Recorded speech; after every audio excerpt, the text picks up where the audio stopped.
Welcome to Nitpicking Nerds. Today, we're going to talk about some of our favorite pet cards. We got 10 to talk about right now.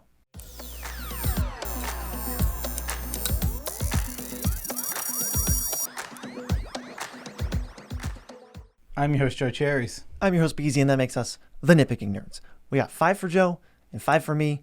Pet cards. If you like this kind of stuff, hop into the Discord, have a quick chat with us. Maybe become a patron, get extra Discord perks. Yep, link in the description below. And we're just jumping right into this. First one. Yeah, well, let's describe what a pet card is. Oh, yeah. Maybe some people don't know. A pet card is a card that you like more than you probably should. Despite its power level. Yep, it doesn't matter what its power level is. You're going to put it in the deck because you enjoy it. It doesn't matter that maybe it's not the best option. Maybe there's better options.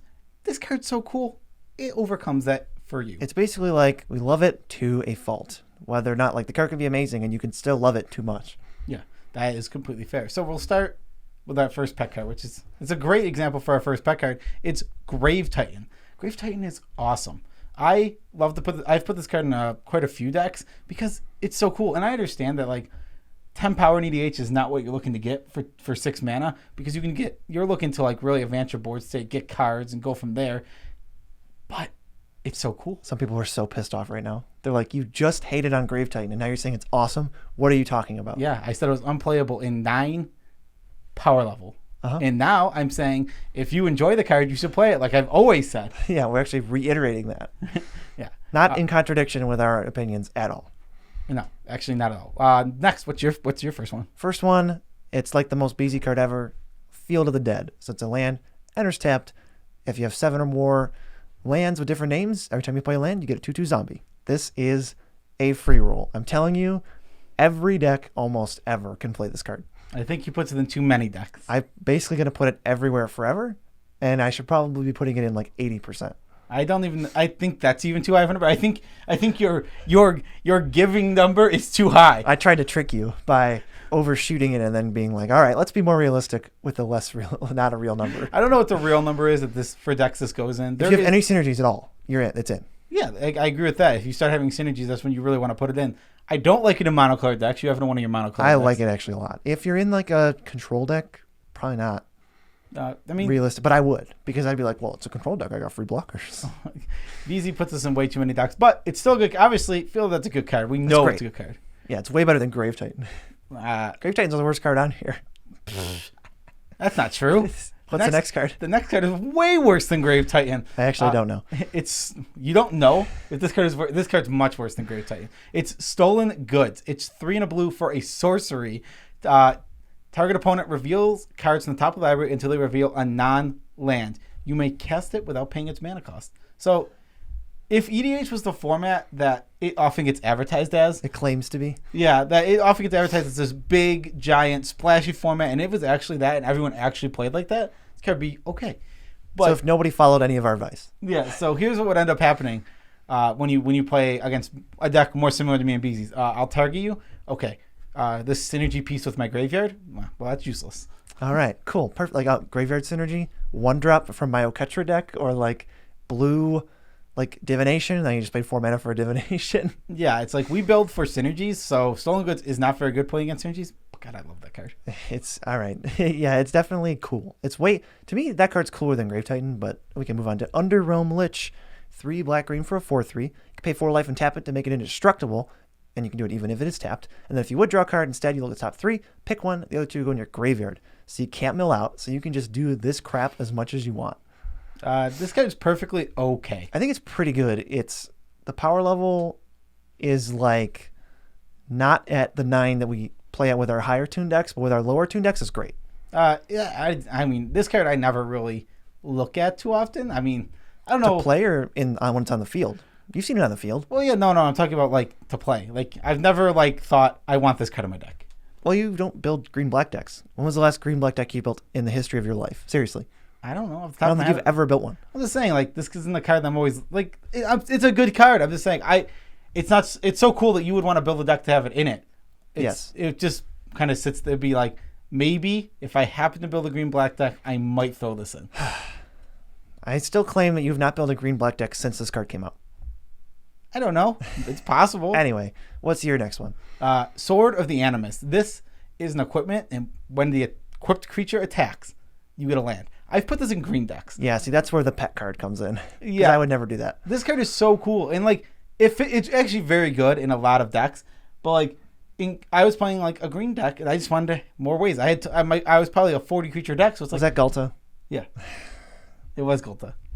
I was playing like a 40 creature deck. It pumps your creature's power. Oh, wow. That was awesome. It basically just taps for mana to cast Gulta. It's so broken. Yeah, it was sweet. Yeah, I don't know if I would do that. It was sweet.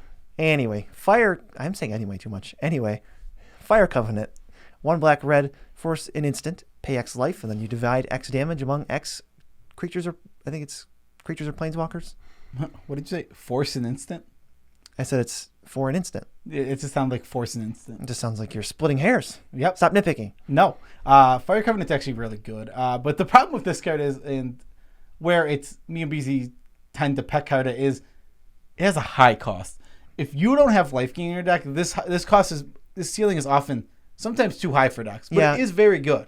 You want your wombo combos like Sangromancer, where like everything you kill just nets you 3 life back, so it's free. You just get a one-sided Plague Wind. Yeah, if you're playing a Mardu deck that has like Saracen in it, where you can gain tons of life like that. Like, Yeah, Mardu seems pretty good in Mardu. Black-red might have some trouble with it. you don't gain too much. You can still gain life. Black does have a lot of ways to gain life. You want your commander to gain life too. If your commander can do that, then I would automatically include it. Yeah, like this would be really good in Lisha.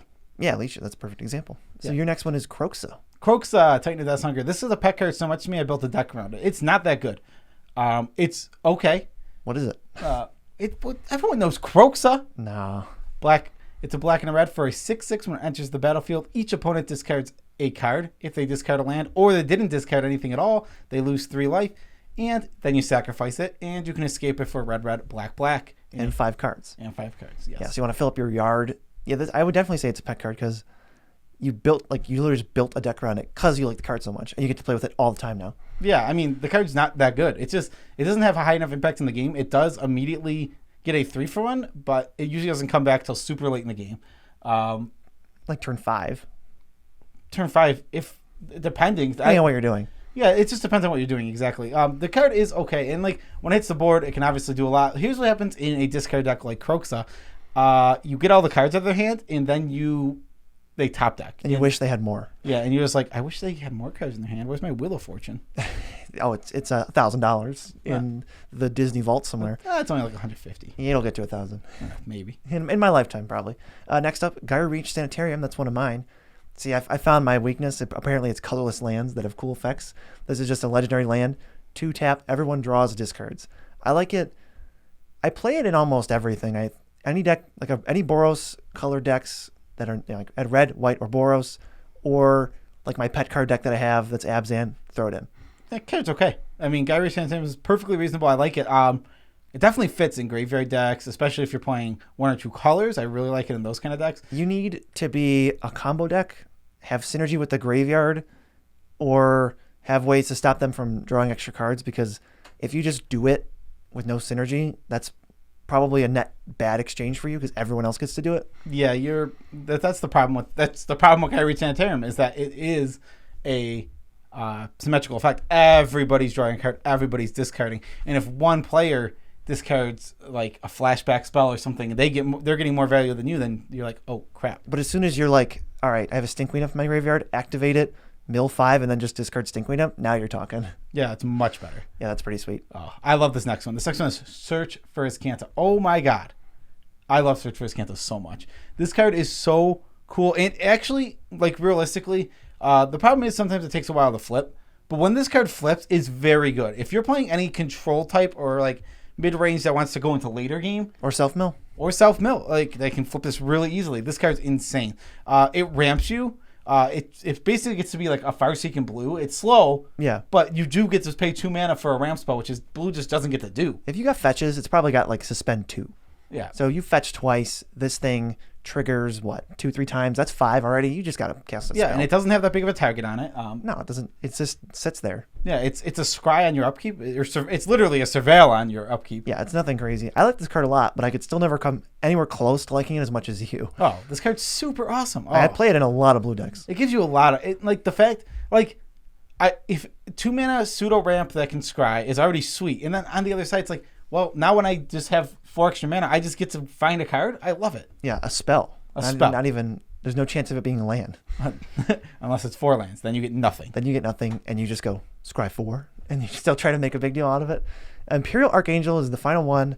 This is 4 blue, white, green for a 5/8 flyer with Shroud.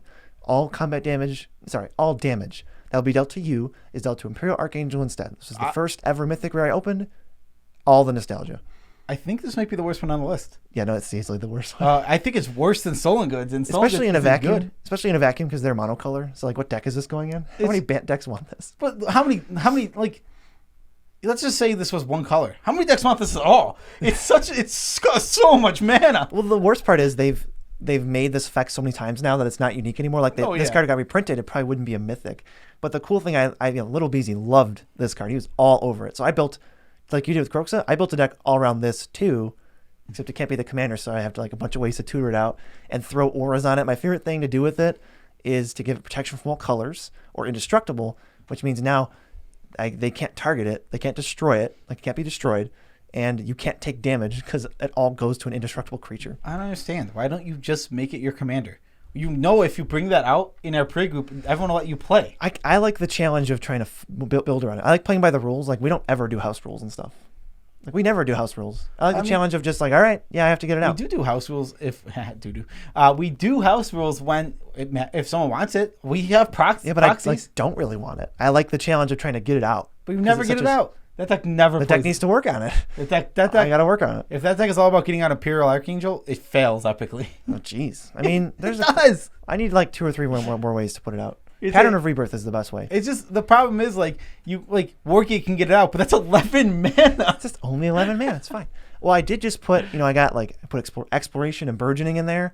So now we're going to go off. And then, like, people look at me and drawing all these cards and casting all these spells like, oh, man, what's the payoff? And I'm like, don't worry. It's not going to be that good. Yeah, this deck, it's basically just for a me to have normal fun. Rafik deck. It's an Enchantress deck for me to have fun with. Yeah, it's an Enchantress deck that basically just Rafik hits one-shots people. I might want to change the commander because there's that Enchantress commander that draws cards. Yeah. So then it wouldn't be as much of a threat and it'd be on theme. But it's pretty fun to just kill someone with Rafik. I mean, literally no synergy at all. I mean, the Planeswalker one's pretty good too. The one that can untap. Enchanted permanents. Yeah. I guess I do have enchanted permanents. Yeah, if you enchant a land, it's awesome. Maybe you have to revamp that deck a little bit, but that's it. Yeah, that's not all of our pet cards, but that's some of our pet cards. We just want to talk about some pet cards. We basically we did some like shorter, easier videos this week because I was up till literally 3 a.m. yesterday editing. Yes, and I was up till 6 a.m, but I wasn't editing. I just wanted to make it sound like I also do work. He's doing something. Ew, not doing that. Anyway, I count how many times I said anyway in this video. It's gonna be like 10. It's at least 1. No, it's at least 5. I don't know. I wasn't paying attention to it whatsoever. Whatever. Check out the link in the description. What? TCG player merch. Carry on. What? You were too slow. You're breaking everything. Maybe you went faster. Special shout outs to our patrons. We love you all as much as we can without making you uncomfortable. You guys are known as the Poopy Babies. And I'm enjoying talking to you guys in our Discord. We've gotten more patrons. Let's do this for the tidbit. We'll come up with something right now on the spot. Are you ready? What? What is our 100 patron goal? Yeah, we need to think about our 100 patron goal. We're not coming up with this on the spot. On the spot! I have no idea. I wanted now. it to be gameplay, but we're so far away from that. I know. We need to get mics, and it's COVID season. I don't know. How about... This is perfect, actually. What? Because we're ordering mics. We're looking into it. The return of the awesome game show. Season 2. 100 patrons. As soon as we hit it, within a month, we will have our first returning episode of the great Chance for Glory. Yes. Chance for Glory. It's our game show. You can check out the old videos. They're a little rough around the edges, but cringy. They'll be much better. We're getting pack mics. We're going to have mics on us for them. Oh, it's going to be exciting. Probably at that point, have a different studio.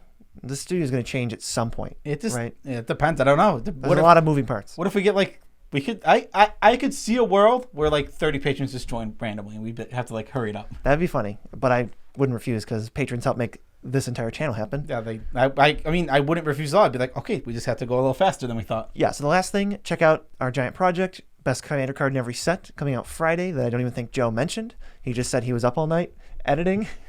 and then never said it. So that's what we got to look forward to. Yep. So yeah, that's it. Peace out, Tribe Scout.